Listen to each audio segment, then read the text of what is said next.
Welcome back to the Opryland Hotel. Yeah, that's exactly right. You can even take a boat ride in this place. It's just an amazing facility. Jim Giannacchio, Steve Schultz back with you.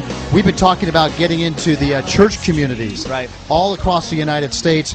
And just a few weeks ago, there was a picture of a gentleman put up on our website, Bishop Stephen Foster out of Orlando, Florida. And I'll tell you what, he's been doing some great things in touching a lot of lives in the church community and local communities all across the U.S. Well, obviously, I mean, you told me that he's affiliated with over 5,000 churches, Absolutely. so obviously he's touching people's lives. Yeah. And what makes it really exciting for us, and now those people are going to be touched by FDI.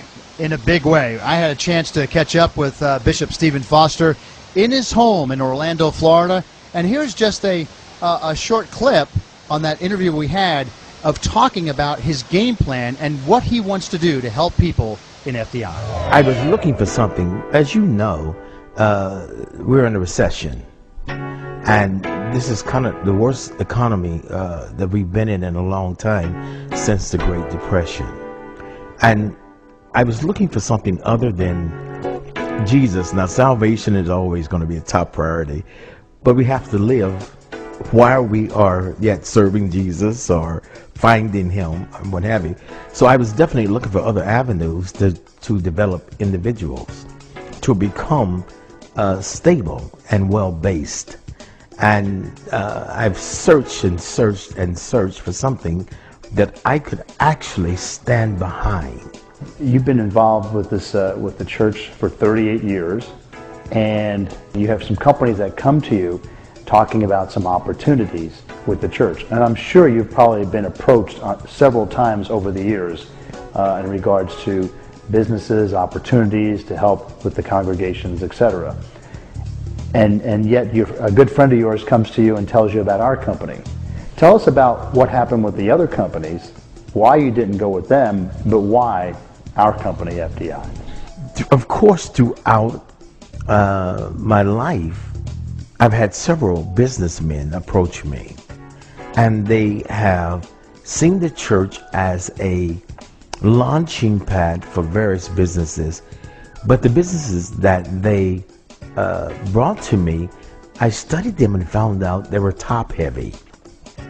Now, what I mean by that is usually just blesses or just is successful to the people at the very top.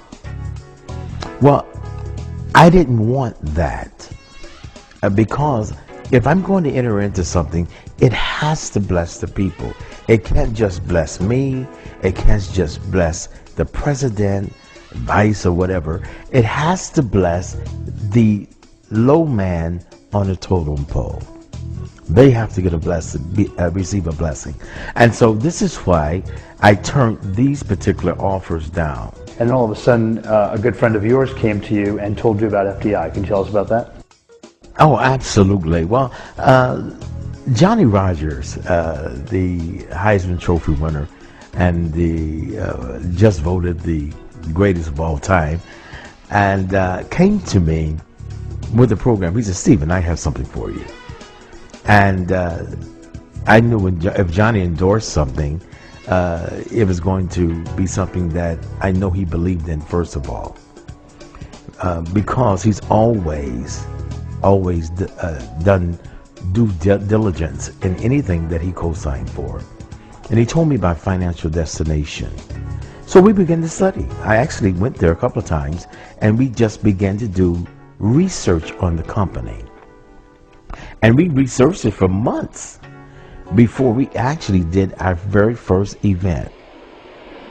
And from researching it, and I mean, when I say research, we went from the president to the vice president, and we went down even to his staff to study, to see what type of background that they have and what makes them want to be successful, what caused them to be successful, and then what's going to keep them successful. And I found out, Jim, as you know, what makes and keeps people successful is their love for people and their passion for people. Passion will take you to a place that only passion can keep you. And greed will take you to a place but passion forbids you to go. And so, and so this wasn't like that with FDI. FDI, Financial Destination, when I first heard about it, it was an unbelievable thing to me, because I'm saying, no way. But to give most of the profits to the people and to the man that is making you successful is unheard of. And I'm so passionate concerning this business of FDI with the church and bringing it to our churches. Yes, I am going around the country talking with pastors. I have 5,000 pastors that I'm on a mission to reach, to tell them about FDI, because it will revolutionize their churches. These pastors have thousands and thousands, and we have, the last number was something like 2 to 3 million people that we're over. Can you imagine making these people successful? Not by creating something, by just allowing them to utilize things that they're using every day. Some great comments by Bishop Stephen Foster. Well, he's got a plan. Yeah. He's got a plan, and his plan is to help people. He's been doing it all his life. Yeah, that's what it's all about.